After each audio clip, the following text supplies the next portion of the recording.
की शुरुआत एक बहुत ही अजीब रेगिस्तान से होती है, जहां हम एक आदमी और एक बच्चे को देखते हैं। ये बच्चा इस आदमी का गुलाम है।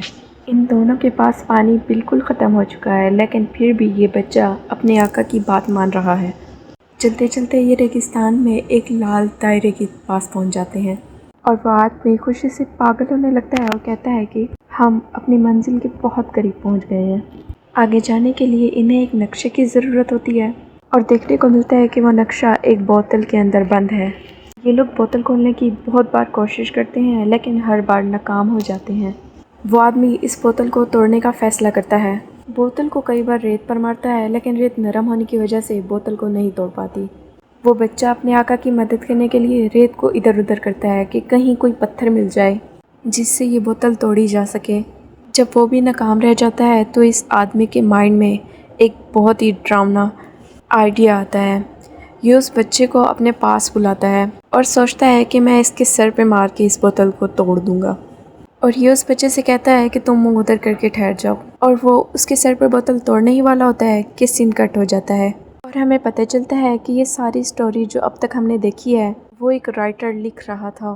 और आगे की स्टोरी हम इसलिए नहीं देख पाए क्योंकि वो यहाँ पे रुक गया था, क्योंकि उसे घर में किसी की आहट महसूस हो रही थी। वो जब सीढ़ियों पर गौर करता है तो उसे एक लेडी का साया नज़र आता है। वो टॉर्च को उठाता है और उस साइड पर मारने की कोशिश करता है, लेकिन तब साया गायब हो जाता है। अब उसके दिल में अजीब डर और वहम चलने लगे थे। वो यहाँ से उठ जाता है और जाकर एक बॉक्स निकाल लेता है जिसके अंदर उसके मरे हुए पेरेंट्स की यादें थीं। बड़े से कार्टन के अंदर से उसे एक लकड़ी का बॉक्स मिलता है और वो देखता है कि उसके डैड की उसमें बंदूक थी और साथ ही साथ उसमें एक होटल के पेज भी रखे हुए थे और इसके साथ साथ उसके पेरेंट्स के लेटर भी, जिससे उसे साफ पता चलता है कि वो यहाँ जाना पसंद करते थे। वो जब भी कहीं घूमने जाते थे तो उसी होटल में रुका करते थे। अब वो भी उसी होटल में जाने का फैसला करता है। यहाँ आने पर उसे होटल तकरीबन खाली मिलता है। होटल का ओनर इस टाइम 2 गेस्ट के बच्चों को बिठाकर अजीब डरावनी कहानी सुना रहा था। जंगल में एक चुड़ैल की, जो जंगल में गुमे हुए लोगों और बच्चों का शिकार किया करती थी। वो उन्हें मारती नहीं थी, उन्हें टॉर्चर करती थी और फिर जंजीरों से बांधकर उन्हें जहन्नुम में ले जाती थी। ये सारी कहानी सुनकर वो दोनों बच्चे बहुत डर जाते हैं और ओन को ये बहुत ज़्यादा बुरा लगता है। वो यहाँ पर इन बच्चों को रिलैक्स करने के लिए कहता है और यहाँ से चले जाने के लिए, और कहता है कि इस तरह अजनबी के साथ बैठकर कहानी नहीं सुननी चाहिए। ओन इस टाइम मैनेजर से मिलता है और अपनी बुकिंग करवा ही रहा होता है कि मेजर उसे पहचान लेता है कि वो एक बहुत बड़ा राइटर है। वो हमसे कहता है, मेरा बेटा आपका बहुत बड़ा फ़ैन है, क्या मुझे आपके ऑटोग्राफ आपकी बुक पर मिल सकते हैं? लेकिन ओम इस चीज़ के लिए मना कर देता है और इससे हमें अंदाज़ा होता है कि वो कितना रूड इंसान है। खैर मैनेजर अब उसे कुछ नहीं कहता और फियोना नाम की लड़की उसे उसका रूम दिखाती है। वो यहाँ पर फियोना को अपनी मॉम की तस्वीर दिखाता है जो एक बहुत बड़े दरख्त के नीचे ली गई थी। वो फियोना से कहता है कि तुम मुझे इस दरख्त के बारे में कुछ बता सकती हो? ये दरख्त काफ़ी जाना पहचाना था। फियोना दरख्त को देखकर फ़ौरन ही उसे उस जगह का बता देती है, जिसके बाद वो अपना सामान यहाँ रख के ओम चला जाता है उसी दरख्त के पास। असल में वो यहाँ पर आया था अपनी मॉम और डैड की एशेज़ को डालने के लिए। जब से उसे पता चला था कि ये जगह उसके मॉम डैड की फेवरेट है, इसलिए उसने सोच लिया था कि वो इनकी सुकून के लिए उनकी एशेज़ को यहीं डाल देगा। उसके बाद वो एशेज़ के जार को भी यहीं खोखले हिस्से में रख देता है। ये सब करने के बाद अब वो यहीं जंगलों में घूमने लगता है। यहाँ पर इसकी मुलाकात होती है एक जेरी नाम की इंसान से, और इस बार उसके हाथ में दूध की बोतल थी जिसमें उसने मैजिकल मशरूम पाउडर डाला हुआ था। मशरूम एक तरह के नशे वाले मशरूम थे। यहाँ पर जेरी इस मैजिकल मशरूम के पाउडर के बारे में जेरी को बहुत कुछ बताता है। उसके बाद सीन कट होकर दोबारा से रेगिस्तान का दिखाया जाता है। हम देखते हैं कि वो आदमी उस बच्चे के सर पर बोतल नहीं तोड़ता, क्योंकि उसे बच्चे पर रहम हो जाता है और बोतल ना तोड़ने की वजह से वो लोग अपनी मंजिल पर नहीं पहुंच पाते और फिर खाना पीना ना होने की वजह से उन लोगों की बहुत बुरी हालत हो जाती है और वो मर जाते हैं। और हमें ये स्टोरी इस वजह से दिखाई जा रही थी क्योंकि ओम होटल में बैठकर ये सारी स्टोरी लिख रहा था। वो ये एंडिंग फियोना को सुनाता भी है और फियोना को बहुत अजीब लगती है और फियोना उसे मशवरा देती है कि तुम्हें ये एंडिंग चेंज कर लेनी चाहिए। इस टाइम बातों ही बातों में इन लोगों की बहुत अच्छी बॉन्डिंग हो जाती है और फियोना उससे सवाल करती है, तुम्हारे पेरेंट्स की मौत कैसे हुई थी?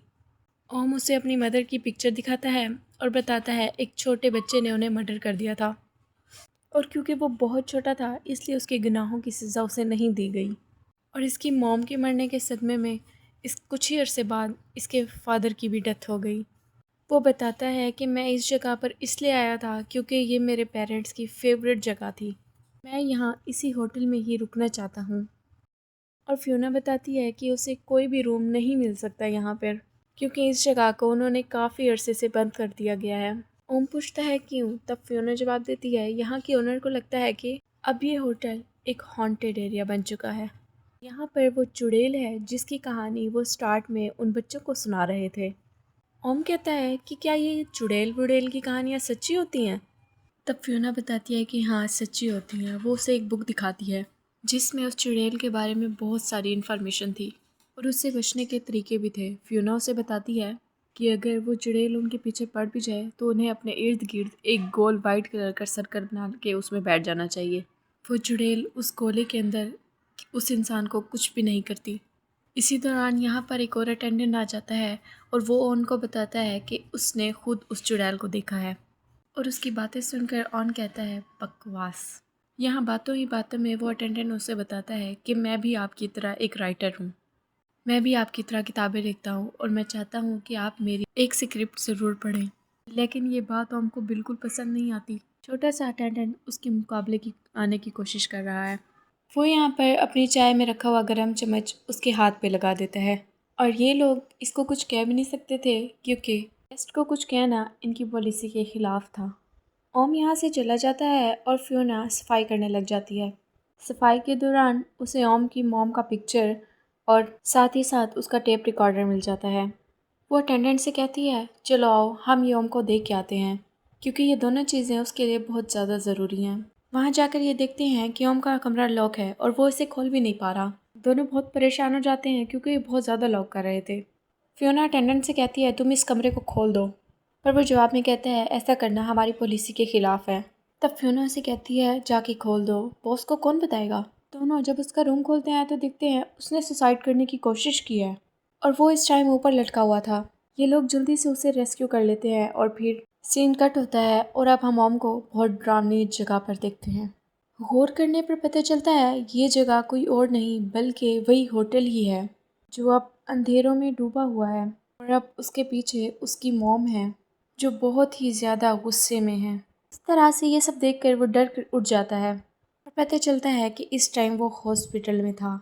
उसे यहाँ हॉस्पिटल में एडमिट हुए कई हफ्ते गुजर चुके थे और कई हफ्तों से वो कोमा में था और आज वो ज़िंदा था तो सिर्फ फियोना की वजह से, क्योंकि फियोना ने उसकी जान बचाकर उसे हॉस्पिटल में पहुंचा दिया था। तबीयत बेहतर होने की वजह से उसे हॉस्पिटल से डिस्चार्ज कर दिया जाता है। वो अपना सामान लेने के लिए दोबारा उस होटल में जाता है जहाँ वो देखता है कि ये होटल अब बंद हो रहा है क्योंकि ये होटल एक सीज़न में ही ओपन होता है।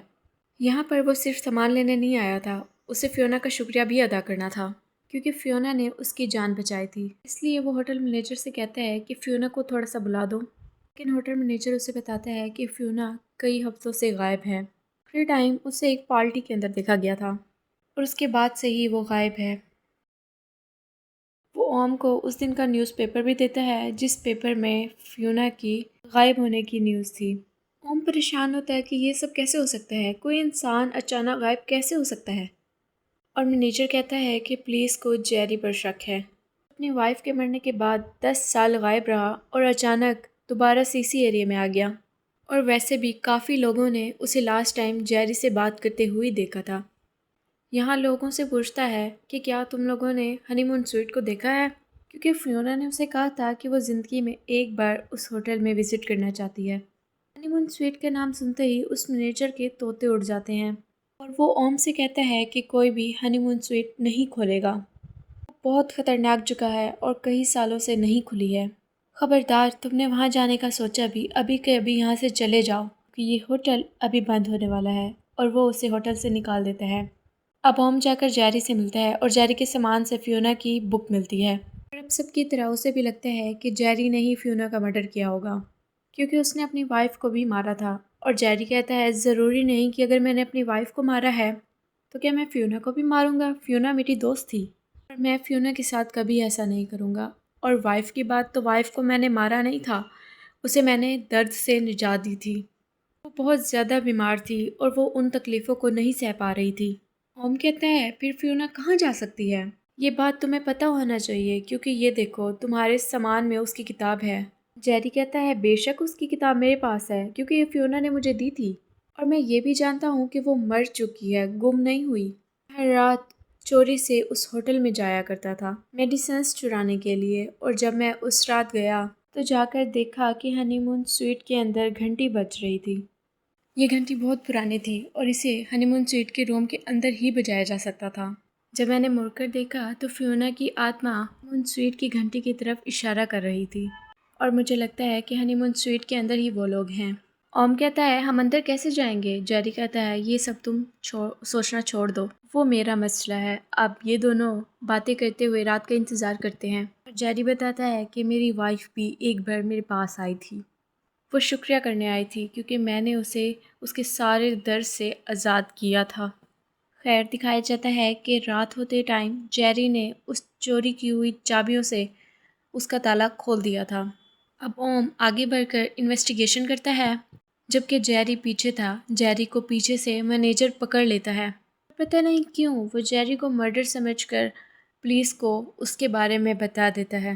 अपनी वैन में डालकर उसे ले जाने लगता है, जबकि हम देखते हैं कि ओम अकेला उस होटल में फियोना को ढूंढ रहा था। तभी उसे उस घंटी की आवाज़ आती है।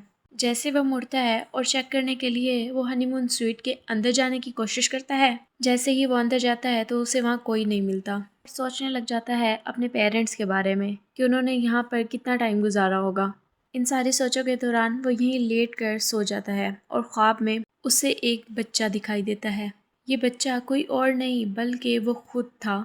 उसके पास उसके डैड का एक छोटा सा बॉक्स था जिसे खोलने पर उसके अंदर से उसे एक पिस्टल मिली थी। ये पिस्टल उसने उस रात चला दी थी और जब कि उसकी मॉम को जाके लगी थी, और तभी उसकी मॉम मर गई थी। यानी उसकी मॉम को मारने वाला वो कोई और नहीं था, वो ओम ही था। और जो स्टोरी उसने फियोना को सुनाई थी वो बिल्कुल झूठी थी। उसे अब पास्ट की मेमोरीज याद आने लगती हैं और अब हमें पता चलता है कि उसकी मॉम को मारने के बाद उसके डैड उसे बिल्कुल पसंद नहीं करते थे और वो सदमे में रहने लगे, जिस वजह से उनकी भी मौत हो चुकी थी। अब हमें दिखाया जाता है कि वो भी ओम को इस दुनिया में अकेले छोड़ गए। सारी ख्यालों के दरमियान में ही उसे एक खरगोश की शक्ल का इंसान नज़र आता है और वो इस इंसान से बहुत ज़्यादा डर जाता है। जल्दी से यहाँ से भागने के लिए वो एक दरवाजे के पास जाता है और जब वो दरवाजे का बटन प्रेस करने ही वाला होता है तो मैनेजर उसे रोक देता है और मैनेजर अबोम को दूसरे दरवाजे से चलने के लिए कहता है। और यहाँ पर अबोम को मैनेजर पर शक होने लगता है। कुछ तो गड़बड़ी थी यहाँ पर। मैनेजर के लाख मना करने के बावजूद ओम इस बटन को ऑन कर देता है।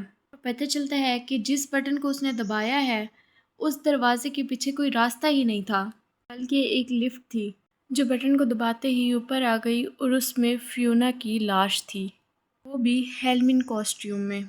जब मैनेजर ये देखता है कि वो बहुत बुरी तरह फंसने वाला है तो वो ओम को भी इसी स्वीट हाउस में बंद करके भाग जाता है। ओम को फियोना की लाश के पास अपना टेप रिकॉर्डर मिलता है जो उस रात फियोना उसे देने के लिए जा रही थी, और वह जब उस टेप रिकॉर्डिंग को ऑन करता है तो उसे पता चलता है कि फियोना को मैनेजर का एक राज पता था जो फियोना सबको बताने वाली थी, लेकिन मैनेजर ये नहीं चाहता था क्योंकि मैनेजर का होटल चल रहा था जिस वजह से उसका होटल बंद हो सकता था और वो होटल उसकी वाइफ और उसके फादर का था, और अगर उन्हें पता चलता तो वो सड़क पर आ जाता। और उसने एक चाल सोची। उसने हेलवन की चाय में बेहोशी की मेडिसिन मिला दी थी, फिर उसे उस हनीमून स्वीट मिलाकर बंद कर दिया था। उन्होंने यहाँ से बाहर जाने की बहुत ज़्यादा कोशिश की, यहाँ तक कि बहुत ज़्यादा बेल्स भी बजाईं, पर वहाँ पर कोई भी मौजूद नहीं था जो उन बेल्स को सुन पाता। आखिर मजबूरन उसने आखिरी मैसेज इस टेप रिकॉर्डिंग में भर दिया था और फिर कई दिन यहाँ पर फंसे रहने की वजह से उसकी मौत भी हो गई। अब सीन कट होता है और हमें जेरी को दिखाया जाता है जो उसी वैन में जा रहा होता है जिस वैन में उस मैनेजर ने उसे रखा था, और मैनेजर उसे कहीं लेके जा रहा था और अचानक जेरी की आंख खुल गई और वो यहाँ से बाहर निकल गया। दूसरी तरफ हमें ओम को दिखाया जाता है जो खुद भी इस स्वीट हाउस से बाहर निकलने की बहुत कोशिश करता है, लेकिन उसे कोई रास्ता नहीं मिला। पर अब उसे अपने मदर और फादर की आवाज़ें आने लगीं। इस टाइम उसकी बचपन की यादें उस पर हैवी हो रही थीं। सारे इमोशंस में उसे ऐसी चीज़ें नज़र आ रही थीं जो वहाँ पर मौजूद ही नहीं थीं। और अब वहाँ पर टीवी ऑन हो जाता है और ओम देखता है कि उसके ख्यालों वाला वो भयानक शक्ल वाला आदमी उसे टीवी से देख रहा है। और अब वो एक लेटर पढ़ते हुए सब लोगों को बताता है ओम के बारे में कि वो जब छोटा था तो एक पिस्टल से खेल रहा था और उसने अपनी मदर को मार दिया था। जिस बच्चे की कहानी उसने फियोना को सुनाई थी वो कोई और नहीं बल्कि वो खुद ओम ही था, जिसकी वजह से उसके फादर उससे हमेशा नफ़रत करते थे और उसकी वजह से उसके फादर की भी मौत हो चुकी थी। कोई उसका सहारा नहीं बना। वो ओम के बारे में बहुत बुरी बुरी बातें कर रहा था और जिस वजह से ओम बहुत ज़्यादा डिप्रेशन में जा रहा था। लेकिन इस टाइम ओम जानता था कि ये सब उसकी दिमाग की बनाई हुई कहानियाँ हैं और ये एक ट्रॉमा है जिसे उसे अब लड़ना है। अब ओम इन सारी चीज़ों को अपने दिमाग से निकालते हुए वो इस कमरे में ध्यान देने लगता है और यहाँ से बाहर निकलने के बारे में बहुत सोचता है। ओम की किस्मत बहुत अच्छी थी कि यहाँ उसे होटल का मैप मिल गया था। उसे यहाँ फायर एग्जिट भी मिल गया था। वो इसी हनीमून स्वीट के अंदर से होके गुजरता था, लेकिन उसके लिए उसे नीचे जाना था। लेकिन लिफ्ट में तो फियोना की लाश थी। वो लिफ्ट को ऊपर लेके आता है और फियोना की लाश को उसमें से बाहर निकाल लेता है। खुद उस लिफ्ट के ज़रिए नीचे चला जाता है। नीचे जाने के बाद उसे पता चलता है कि जो फायर एग्जिट था वो भी अब बंद हो चुका है और अब दिखाया जाता है कि ये जगह बहुत ज़्यादा अजीब और बहुत ख़तरनाक भी थी। यहाँ पर वो अपना टेप रिकॉर्डर चलाता है जो फियोना के पास था। टेप रिकॉर्डर में फियोना ने वो सारी चीज़ें रिकॉर्ड की हुई थी जो इस ड्रावनी लिफ्ट के अंदर उसने महसूस की थी। वो बताती है कि मुझे नीचे बेसमेंट में ऐसा महसूस होता था कि कोई मेरे साथ है। ओम उस परछाई को देख लेता है और बहुत डर जाता है और ओम फ़ौरन लिफ्ट में बैठकर ऊपर चला जाता है। ओम को लिफ्ट में एक चौक भी मिलता है जिसे वो उठा लेता है। लिफ्ट से बाहर निकलने पर ओम नोटिस करता है कि जिस चीज़ का एहसास उसे नीचे हुआ था वो चीज़ असल में थी और लिफ्ट के ज़रिए अब वो तेज़ी से ऊपर आ रही थी और अब किसी भी वक्त वो ओम को नुकसान पहुंचा सकती थी। ओम को फ़ौरन स्टार्टिंग वाले बहुत सीन याद आने लगते हैं जब फियोना ने उसे कहा था चुड़ैल से बचने के लिए उसे अपने एक इर्द गिर्द सफ़ेद कलर का दायरा बना लेना चाहिए। अब ओम यही करता है और होम स्वीट के अंदर एक गोल दायरा बना लेता है।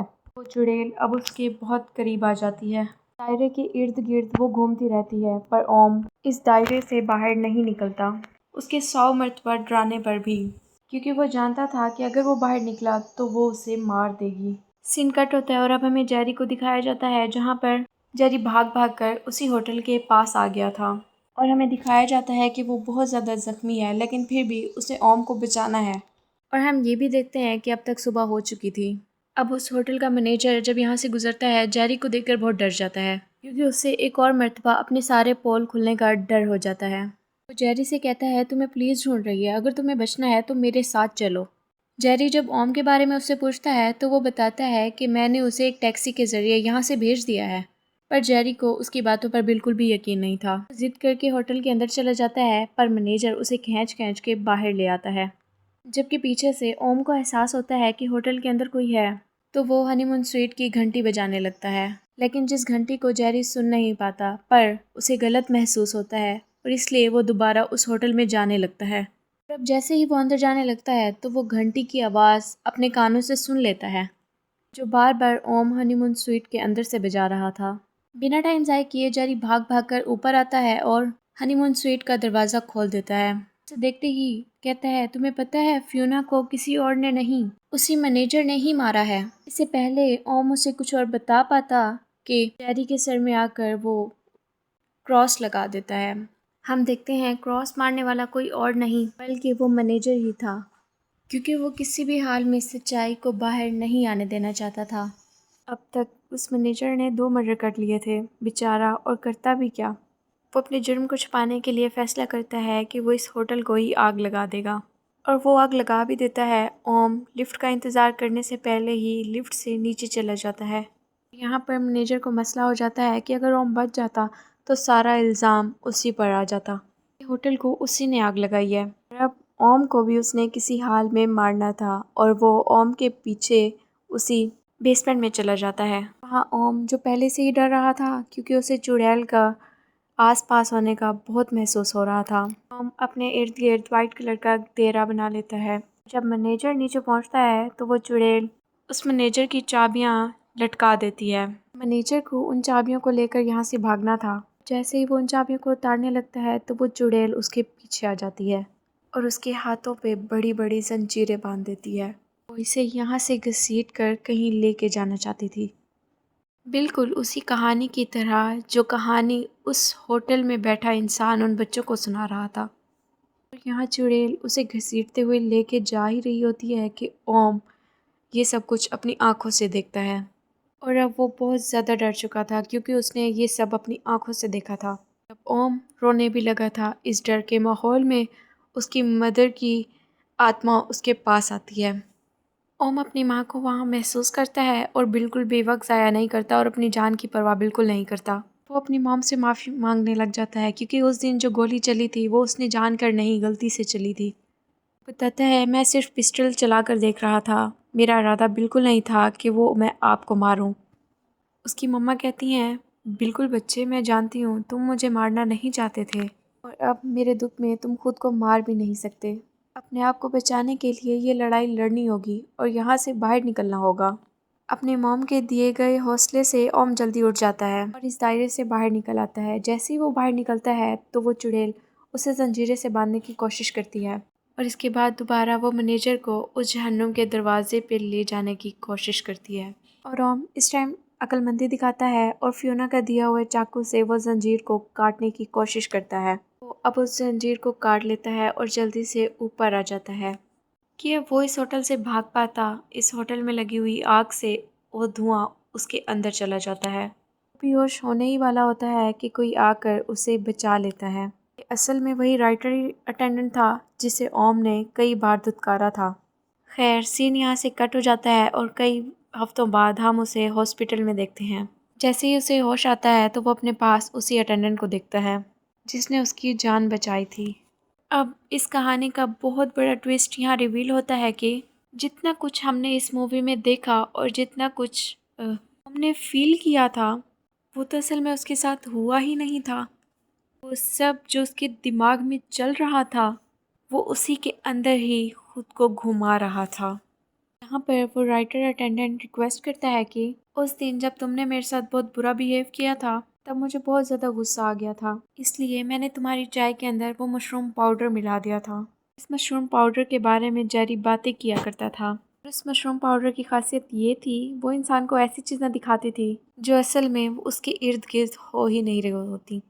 ओम को उस अटेंडेंट की बातों पर बिल्कुल भी यकीन नहीं हो रहा था क्योंकि जो कुछ भी हुआ था वो सब कुछ उसे याद भी था और उसे उस टाइम अपने हाथों पर जंजीरों के निशान भी नज़र आ रहे थे जो चुड़ैल ने उसके हाथों पर बांधे थे और बाकी सबको ये निशान नज़र नहीं आ रहे थे। इसका मतलब ये था कि वो अटेंडेंस बहुत सच बोल रहा था। वो अटेंडेंट उससे अपने किए की माफ़ी मांगता है और कहता है कि मैं बस इतना चाहता हूँ कि आप एक बार मेरी स्क्रिप्ट पढ़ लें। और ओम उसके साथ अब कोई बुरा बिहेव नहीं करता और अटेंडेंट से उसकी मॉम की पिक्चर वापस कर देता है। ओम अब यहाँ बैठकर अपनी कहानी का एंड लिखना स्टार्ट कर देता है, जो कहानी वो फिल्म के स्टार्ट में लिख रहा था। जो एंड उसने पहले लिखा था, फियोना ने उसे रिजेक्ट कर दिया था। ओम को लगा कि उसे ये एंडिंग बदल देनी चाहिए। हमें दोबारा रेगिस्तान का सीन दिखाया जाता है। यहाँ पर वो आदमी उस बच्चे के सर पर बोतल नहीं मारता, बल्कि वो बोतल उस बच्चे को पकड़ा देता है और कहता है कि ये बोतल तुम मेरे सर पर मार दो। लेकिन वो बच्चा ऐसा नहीं करना चाहता था क्योंकि वो अपने मालिक से बहुत ज़्यादा प्यार करता है, इसलिए वो बोतल बहुत दूर फेंक देता है और अपने मालिक को गले लगा लेता है। यहाँ पर कैमरा बोतल की तरफ दिखाया जाता है जहाँ पर उस बच्चे ने वो बोतल गिराई थी।